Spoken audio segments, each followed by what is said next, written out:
What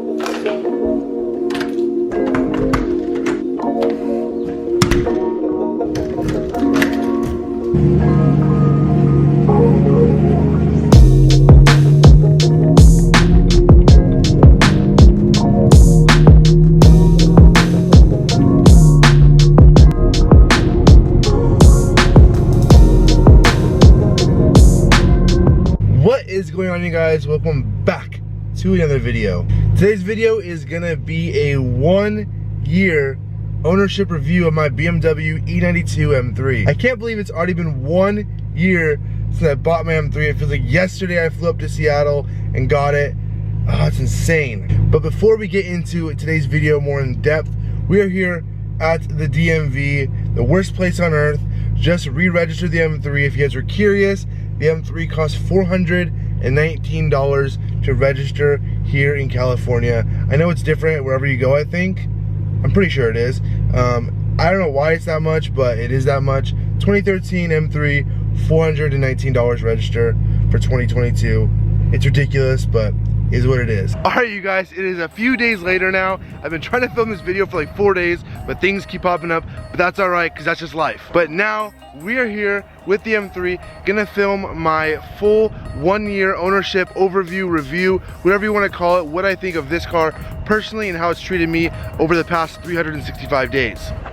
If you guys don't know who I am, my name is Ricky. I make a bunch of BMW content. Used to be 335i E92 content.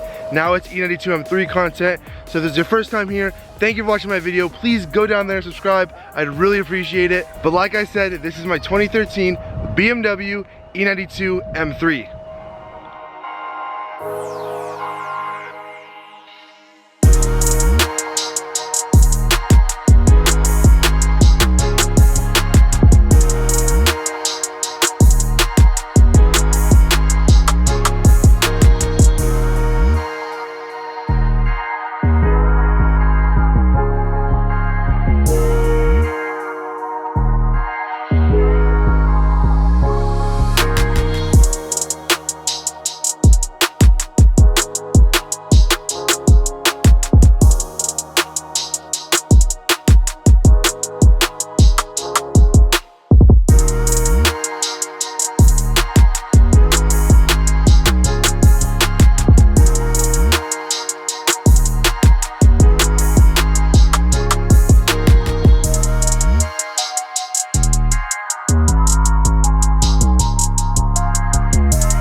Alright, as you guys just saw from that edit, this is my E92 M3. I'm going to tell you all the things I've learned and kind of give you an overview of what this car is all about in this video. So I have notes on my phone right here, and we're going to go over the good and the bad with my M3. So let's start with the bad. The only couple bad things I've ran into with this car is really minuscule. One being gas.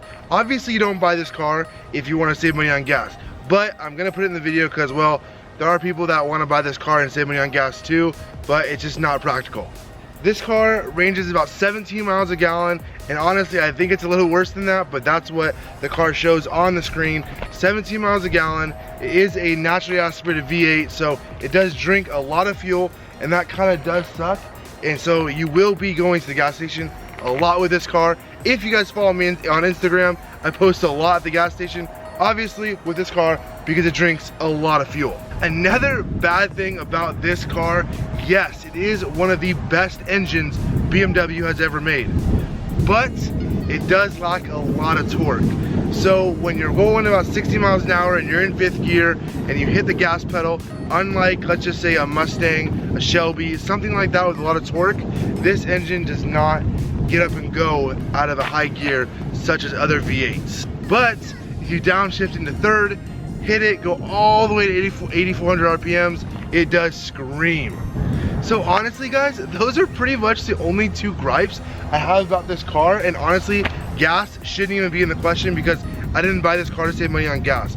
but the big one is the lack of torque. It does suck, but honestly, revving out to 8,400 RPMs, hearing this V8 scream, it totally makes up for it. Alright guys, now that we've talked about the bad things, which there are practically none, let's talk about the amazing things about this M3. So let's go over the main big thing. In 2013, this is the last year this E92 was made. Then they went to the 2015 with the F80 and F82 M4 M3, which came with a straight six twin turbo, which did not sound so good. Yes, they're pretty fast, but they don't sound as amazing as this car right here. From 2008 to 2013, this car came with a 4-liter naturally aspirated V8 that revs all the way out to 8,400 RPMs. Yes, this V8 does lack the torque, but it definitely makes up for it, revving all the way out to 8,400 RPMs. I think I've said that about 4 times already in this video. So definitely my #1 favorite thing I've experienced with my M3 in the past year is the engine. The S65 4-liter V8 is definitely one of the best engines BMW has ever created, and arguably the best sounding engine ever from BMW. And staying on the engine topic of the M3, it's really, really reliable. I did my rod bearings. Yes, I did that. I did one of my throttle actuators. I'll make a full running cost video of the M3. I think next video I'll do that. But this is just my overview of the whole car. It definitely has, the engine is just mind-boggling. Once you drive this car, you should definitely go buy one. You'll experience what I'm saying, because it's really hard to put into words, but it's an amazing platform. All right, we talked about the engine being amazing. The second thing I love about this car, and what I've grown to love even more, is just the looks. I mean, look at this thing, it looks incredible. Especially with all the carbon I've added, the diffuser, the lip, the rear side skirt, the GT4 front lip. It just ties this thing in so nicely. The big quad exhaust. I mean, look at that. How do you argue with that? It looks so good. This body style came out in 2007 with the 335, in 08 with the M3s, and it just looks so good. I mean, just look at that. How do you argue with the looks of the E92 M3? Looks incredible. So the second thing I've learned to love, and my overview of this car, is just how amazing it looks.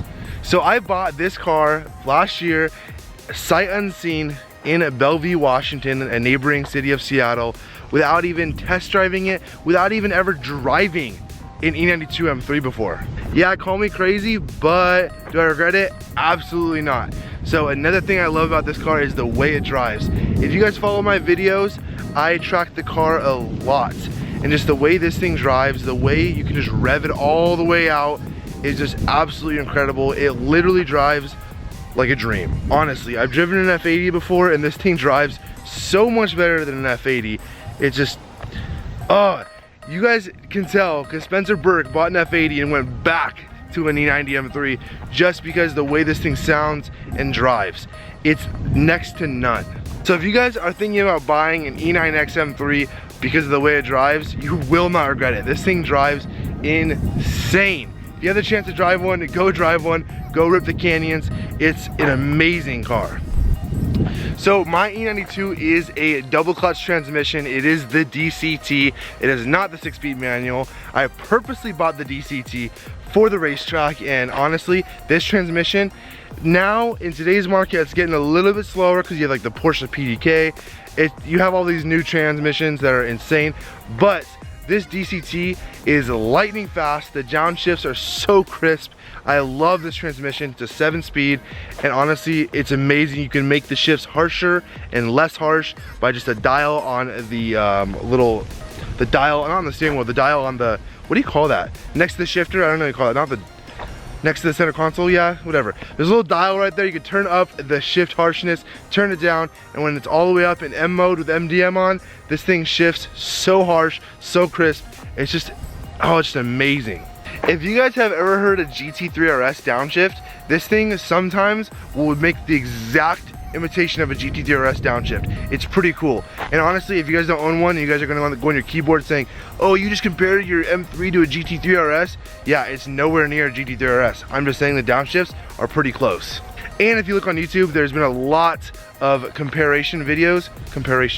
I can't speak today. There's been a lot of videos comparing the DCT with the Porsche PDK, so they are pretty similar. And I know a big question you guys are having right now.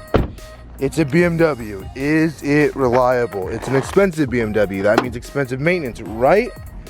This is the S65, and honestly, it's pretty bulletproof. Knock on engine. It's pretty bulletproof. The only thing I've done to this engine is the rod bearings. That is a preventative maintenance that you should do to all S65s. And actually, I didn't do it, but one of my throttle actuators is replaced. That's another big issue with these cars. But those two things, the throttle actuator and the rod bearings, this engine is pretty bulletproof. I've had to replace my secondary air hose. It would be this thing right here that goes to the back and goes to the back of the manifold. I replaced that, and then I also had to replace one of my O2 sensors. But besides that, those are just easy fixes. Every 3,000 miles, oil changes, 10W60 liquid moly, and that's honestly it. This thing, I beat the hell out of this thing. If you guys watch my videos, I really beat the hell out of this car, and it's very reliable. It's not at 335 where it breaks down right when you go into boost, it goes into limp mode. It's not that. Yes, the 335s, you can make those a lot faster than these, but this is an M3, come on. It's an M3, it handles way better, it looks better, it's just all around a better car, and it's more reliable. So yes, this car is actually very reliable. So all in all, my 1 year overview / review of this car is definitely, I do not regret it. They hold their value super well, they drive super well, they sound amazing. It's a naturally aspirated amazing V8. It's reliable, they look great. I keep repeating myself, but honestly guys, if you are thinking about getting one of these cars, you definitely should. They're gonna hold their value really well, and they're just a really amazing platform. You can do so many modifications. You can supercharge it. There's a bunch of carbon pieces you can do to it. You can put, the list goes on. I mean, there's so much you can do to this car. It's really, really incredible. So, do I mark this as a yes, you should get it? Absolutely, go buy one, even though they're really expensive right now, but go buy one. They're an amazing platform, and honestly, I've had so much fun in the last year. I've put 13,000 miles on this car. I've driven it super hard. I've driven it everywhere. I just got back from Lake Tahoe. It was 113 degrees. It was fine, never overheated. It was totally cool. And so this thing, I mean, I'm speechless right now. So yeah, this car leaves me speechless, and I'm super happy I bought it. So if you're thinking about buying one, go buy one. But like always, I hope you guys did enjoy today's video. If you guys have any video ideas you guys want to see, leave in the comments down below. I'd love to see what you guys want to see. I think I'm going to do a full running costs, what it costs to insure, register, payments, what else is there? Maintenance costs, all that stuff. I think that's what I'm gonna do next video. I think that will be really informational also. So that'll be the next video, look out for that one. But if there's any videos that you guys particularly want to see on this car, please let me know in the comments below. But like always, I really do appreciate every single one of you guys watching today's video. If you haven't already, please go down there, smash that red button, subscribe to your boy. It's the road to 10K. Hopefully we hit it this year.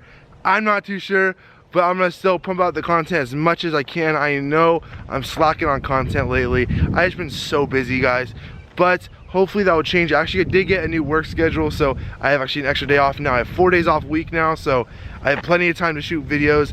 So look out for more content from your boy. But like always, I'll see you guys in the next one. I'll see you guys later. Peace out.